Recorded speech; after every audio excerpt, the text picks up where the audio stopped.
Yep, Ruth Ann Morehouse. It was back in 1975 when she finally walked into the courtroom on November the 4th in Superior Court in Los Angeles.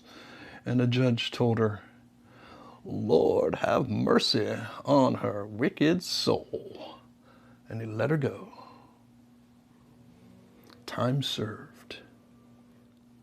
But the story actually starts here with this guy. This is my drawing. I drew this. I like to draw and pretend I'm an artist. And this is the map and diagram I've made of how the story all started. It was the summer of love. And this guy, Baba, her dad, in the area of Northern California, met Charles Manson. Yeah, so this is what Charlie Manson looked like when he first met Ruth Ann.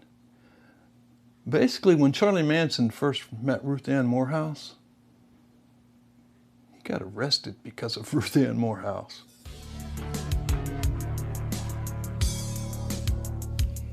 Oh, I know, there was way more to the story of Ruth Ann Morehouse than just that letter. Yeah, I know all about it. Because she walked into the same Superior Court about Manson that we're in right now with Manson. Same thing, pretty ironic. But she walked in with the same bandages from the plastic surgery that she just had to have the X removed from her head. Yeah, Ruth Ann Morehouse. There's more to that story. So I guess we start at the beginning. We start with this guy. The minister of the Manson family. A guy Charlie nicknamed Baba. Dean Morehouse. A Methodist minister.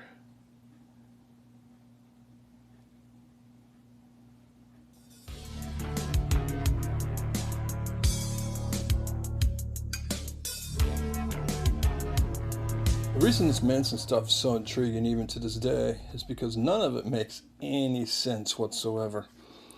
Dean Morehouse. How did Manson meet Dean Morehouse? Two different stories we have. One's out of Manson's books in his own words. I know it's by Neil Edmonds, but why would Neil make up that Manson met him hitchhiking when in Lynette's book she says that Manson, and Lynette knows a lot because Lynette was watching. If you look at Lynette's story, man, she's watching all the time. She knows what's going on. She don't say a lot, but she's sure watching. Anyway, in her book, she says, no, Manson didn't meet Dean hitchhiking. He met Don the Fat Man hitchhiking. Don the Fat Man picked him up, and he introduced him to Dean Morehouse.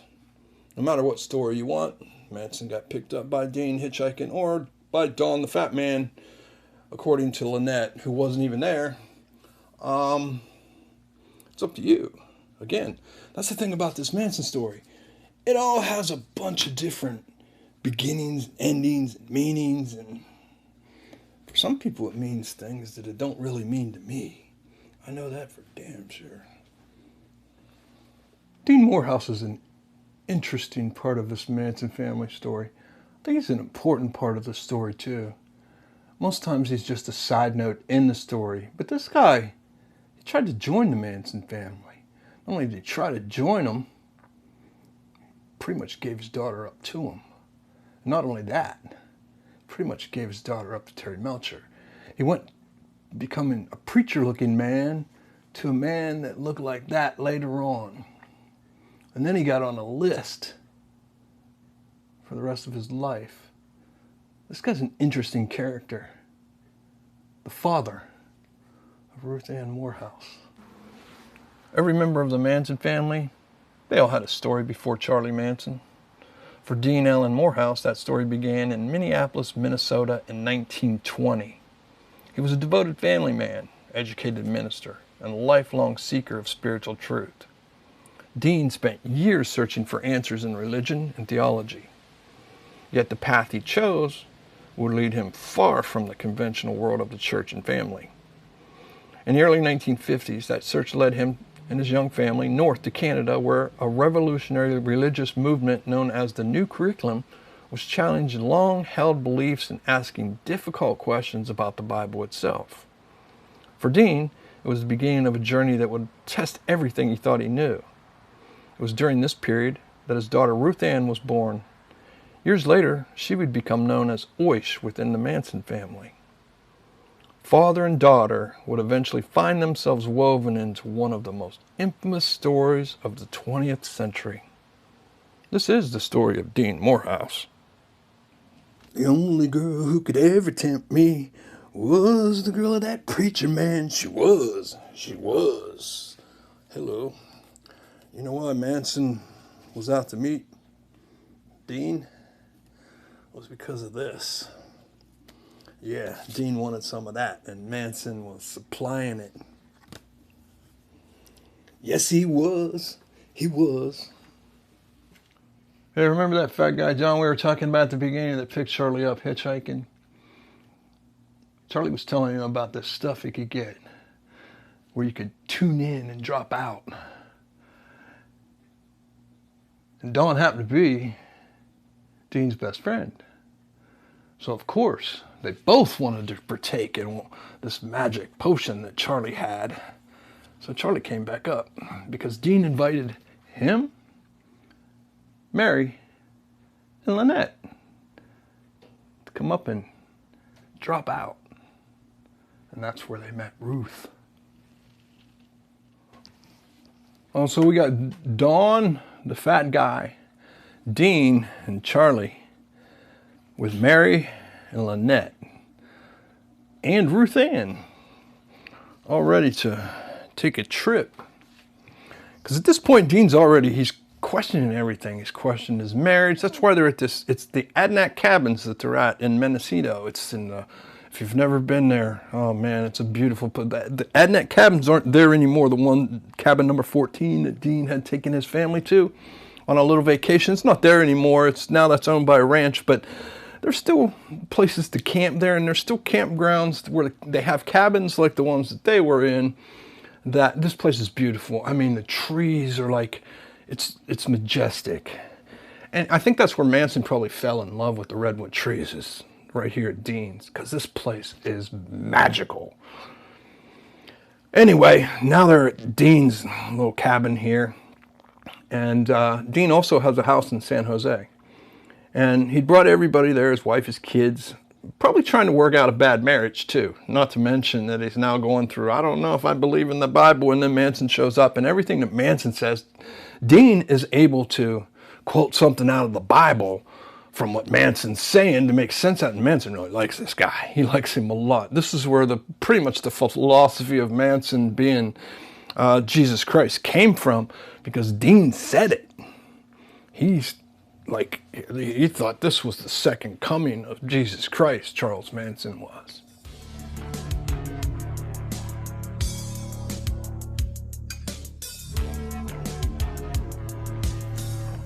Okay, now we're in this cabin number 14 in the Adnac Cottages.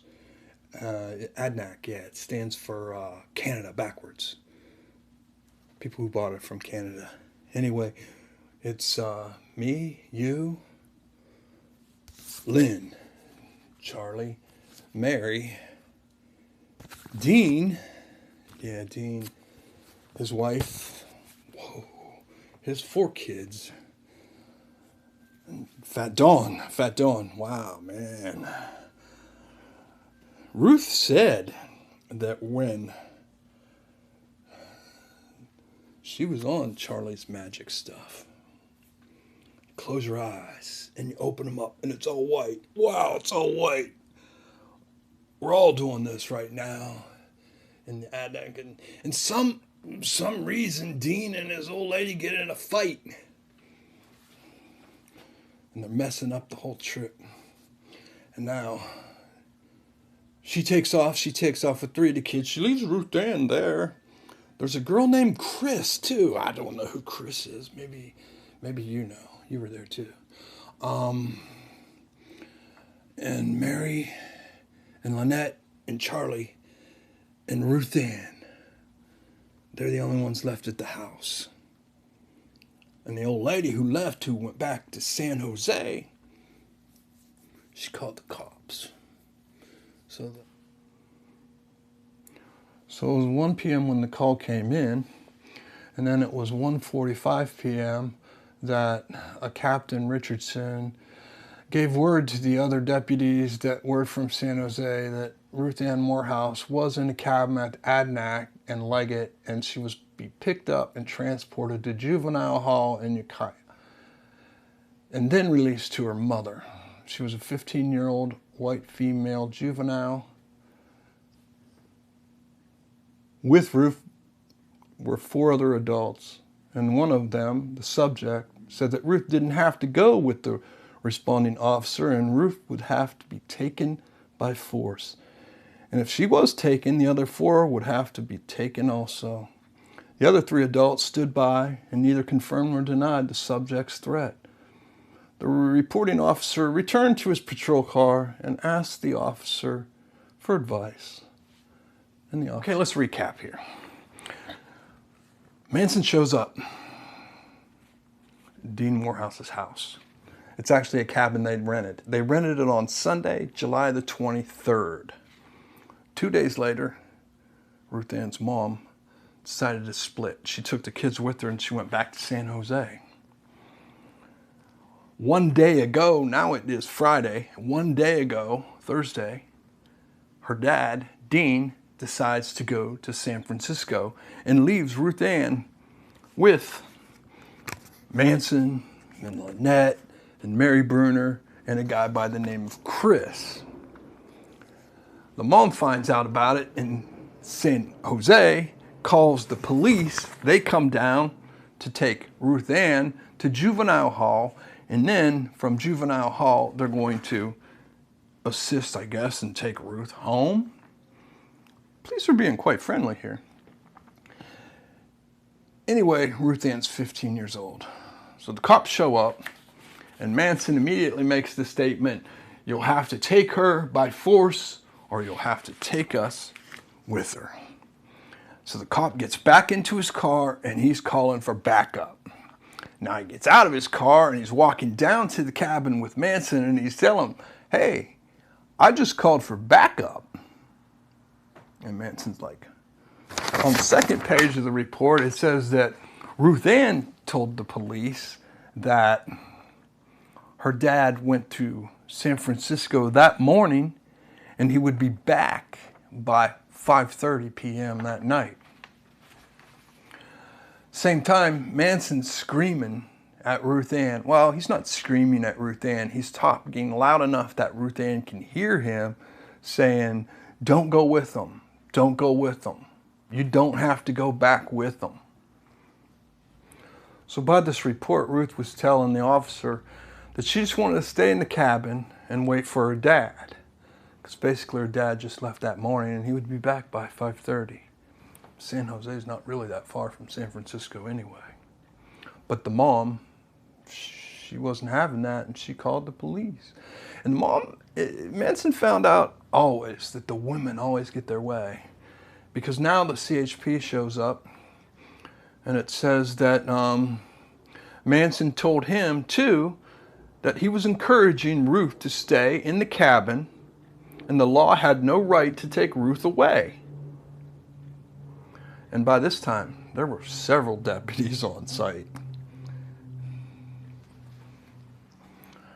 Yep, you guessed it. They were under arrest. It was just Manson that was under arrest, though.